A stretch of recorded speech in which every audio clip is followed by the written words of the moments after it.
이번에는 아스퍼거 증후군에 대해서 설명을 드리겠습니다. 아스퍼거 증후군은 DSM-5에서는 병명은 없어졌지만 자폐 스펙트럼으로 통합이 되어 버렸습니다. 우리 아이가 건강하게 학교를 다니는데 친구가 없었는데 나중에 검사를 받아봤더니 아스퍼거 증후군 또는 자폐 스펙트럼으로 진단을 받았을 때 부모님들이 굉장히 당황스러워 하십니다. 아니 말도 잘하고 공부도 꽤 잘하는데 아스퍼거 증후군이라니 이해가 안 되는 거죠. 아스퍼거 증후군은 지능이 정상입니다. 즉 공부도 때로는 더 잘하기도 해요. 하지만 사회적인 교류와 사회적인 의사소통에 어려움이 있습니다. 또한 반복적인 행동이나 특정 집착이 보이는 경우들도 많습니다. 하나의 발달장애로 보게 됩니다. 단순히 심리적인 문제가 아니라는 거죠.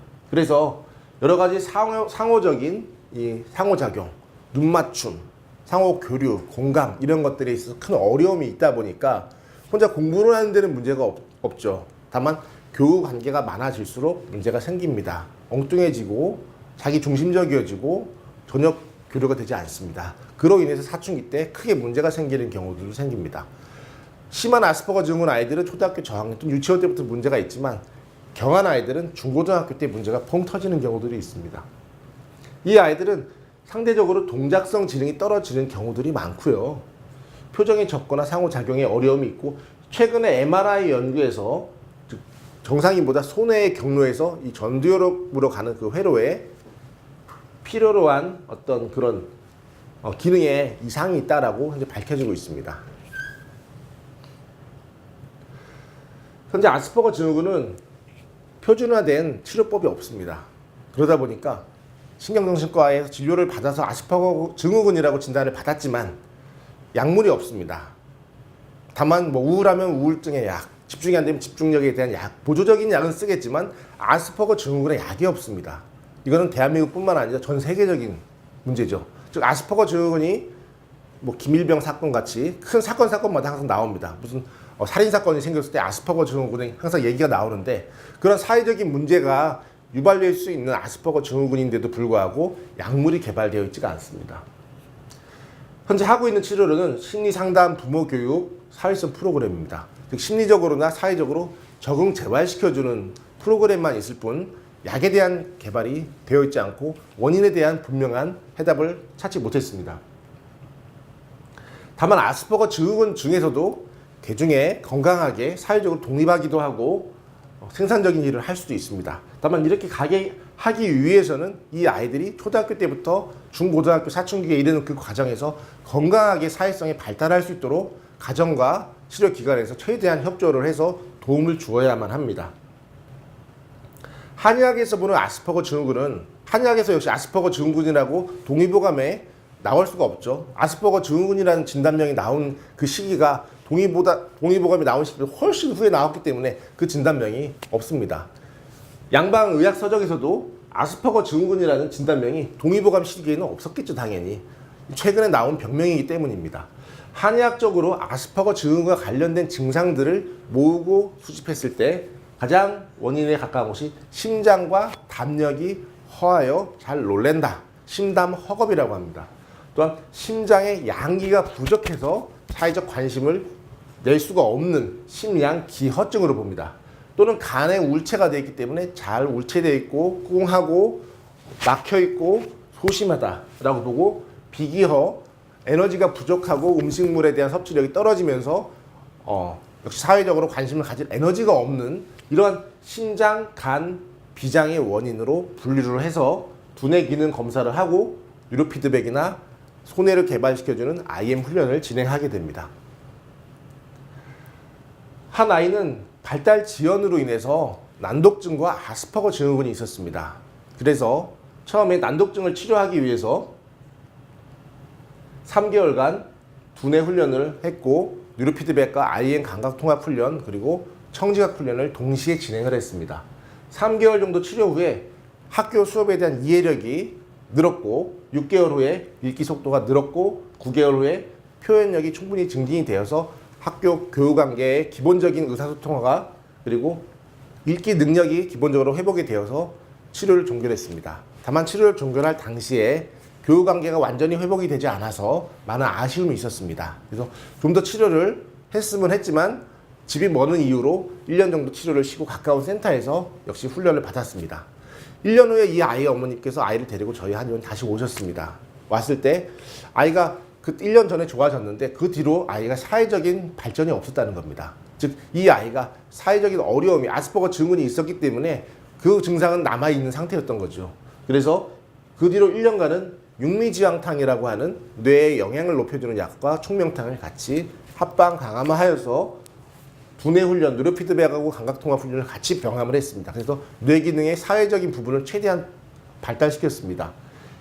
6개월쯤 지났을 때 아이가 사회성이 좀 늘었고 1년이 됐을 때 교육관계가 완전히 정상적으로 좋아졌습니다. 그리고 치료가 정결되었고 귀뚜리는 아이가 잘 지내고 있습니다. 이 어린 시기에 초등학교 1, 2, 3학년 이 시기에 난독증, ADHD, 틱장애, 아스퍼거 증후군은 치료의 예후가 그래도 좋은 편입니다. 물론 더 빠를수록 더 좋지만 이 시기가 그래도 최적기고 가장 마지막 타이밍입니다. 요 10살 이전 전후에 치료를 잘 해두면 이 아이는 굉장히 건강하게 클 거라고 보고 실제로 10년 전에 치료를 받아서 건강했던 아이들이 지금 고등학교, 대학교를 너무 잘 다니고 있고 명문대를 들어간 아이들도 나타나고 있습니다. 즉 초등학교 저학년 때 이 아이들의 문제가 생겼을 때 그냥 그것을 방치하는 것이 아니라 최대한 아이가 건강해질 수 있는 최적의 환경을 만들어주고 났을 때는 그 뒤에는 가정과 학교에서 이 아이를 개입할 필요가 없는 거죠. 스스로 건강하게 잘 자라기 때문입니다. 두 번째 사례로는 이 아이는 자폐 스펙트럼에서 아스퍼거 증후군으로 넘어가는 약간의 자폐 스펙트럼 아이입니다. 많은 치료를 했습니다. 5세가 되어서 더 이상 치료가 되지 않아서 저희 한의원에 내원을 했고 자폐 스펙트럼 사회성과 학습이 둘 다 되지가 않았습니다. 처음엔 뉴로 피드백과 IM하고 청지각 훈련을 했고 치료를 했을 때 이 아이가 지능이 좋았기 때문에 차츰차츰 인지 능력이 늘어서 사회성이 늘었습니다. 6개월쯤 됐을 때 어린이집을 가고 싶어 했습니다. 기존의 발달학교에서 어린이집을 가려고 해서 9개월이 되었을 때 어린이집을 도전했습니다. 아이가 많이 좋아졌기 때문이죠. 하지만 어린이집에서 2주 만에 적응이 안 되기 때문에 돌아가라는 얘기를 듣고 다시 발달학교로 다시 돌아왔습니다. 열심히 낙심했지만 치료를 받았고 그 뒤후 3개월이 지나서 다시 도전을 했는데 이제 12개월이 됐을 때 이 아이가 어린이집에 성공을 했습니다. 그때 이 아이가 7살이었고요. 7살이 거의 다 됐을 때 이 아이가 좋아지고 나서 1년이 좀 넘었을 때 이 아이가 어린이집이 성공하고 나서 그 뒤부터는 한약치를 같이 병행했습니다. 한약에서 조이승정탕이라고 하는 태음인 처방이 있고요. 거기다 황기역간산 석고를 같이 가감을 했습니다. 그리고 나서 이 아이가 7세 초에 어린이집에서는 7살이었지만 5세 아이들하고 어울렸습니다. 하지만 7세 가을쯤에는 또래 아이들하고 이제 어울렸고요. 7세 말에서는 또래 아이들 중에서도 가장 대장이 됐다고 합니다. 가장 반장으로서 아이들을 오히려 거느리고 아이들을 이끄는 리더십이 생겼다고 합니다. 그래서 마지막에는 약을 줄이고 훈련을 줄이면서 집중력을 높여주는 치료를 했고 현재 학교를 너무 잘 다니고 있습니다. 이 시기에 과연 이러한 한방치료와 두뇌 훈련이 없었더라면 이 아이는 아마 초등학교 때도 치료를 받아야 되고 계속 사회성이 안 되고 학습이 안 되기 때문에 초등학교, 중학교, 고등학교 계속 우리가 알고 있는 다양한 기본적인 치료들 있지 않습니까? 그런 치료들을 계속 밟고 성인이 되었을 때 과연 독립적이고 생산적인 성인으로 갈 수 있었을까라고 하는 부분에서 의문을 갖습니다. 물론 이런 치료들은 기존의 한의계나 이런 두뇌 훈련에서 이것이 결합해서 치료를 했던 그런 기관들이 없었죠. 다만 대한민국의 특수한 상황으로 인해서 이런 한의학적 치료와 두뇌 훈련이 같이 결합이 됩니다. 해외에 나가지 않고서도 이러한 치료들을 집중적으로 받을 수 있는 그런 환경이 대한민국에 있는 것이죠. 굳이 해외에 나가지 않더라도 해외 전문가들하고 브레인리더 한의원은 계속 교류를 하고 있습니다. 즉 해외에서 치료의 수준에 질적 수준을 맞춰서 현재 한국에서도 하고 있는 것이죠. 뿐만 아니라 한의학적 치료는 해외에 나가서 이 정도의 한의학적 치료를 받을 수가 없습니다. 왜냐하면 한의학에서 이 분야에 있어서는 어떻게 보면 중국보다도 더 많이 발전이 되어 있기 때문입니다. 그렇기 때문에 이렇게 양방에서 또 현대의학에서 정확한 원인을 찾지 못했지만 이런 한의학적, 두뇌 기능학적인 어떤 방법들을 총동원해서 이 아이들이 좋아지고 호전될 수 있게 해주는 방법들을 저희가 연구하고 10년 이상 연구하고 계속 치료를 해온 것입니다. 누구한테 배워서 한 것이 아니고 많은 아이들의 임상과 해외 많은 전문가들과의 도움을 통해서 현재 대한민국에서 치료를 하고 있습니다.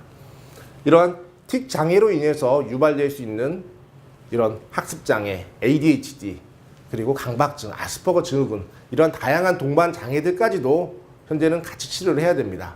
단순히 틱만 치료해서 되는 것이 아니고 틱과 관련된 이런 동반 증상들을 정확하게 알고 진단하고 평가하고 치료하고 그 예후를 알 때 이 아이가 정말 앞으로도 건강한 성인이 되고 정말로 건강한 사회인으로서 커갈 것이라고 저희는 믿고 오늘도 그렇게 연구하고 임상에 매진하고 있습니다. 궁금하신 부분들은 언제든지 한의원으로 문의 주시면 저희가 상세히 성심껏 설명과 안내 드리겠습니다. 감사합니다.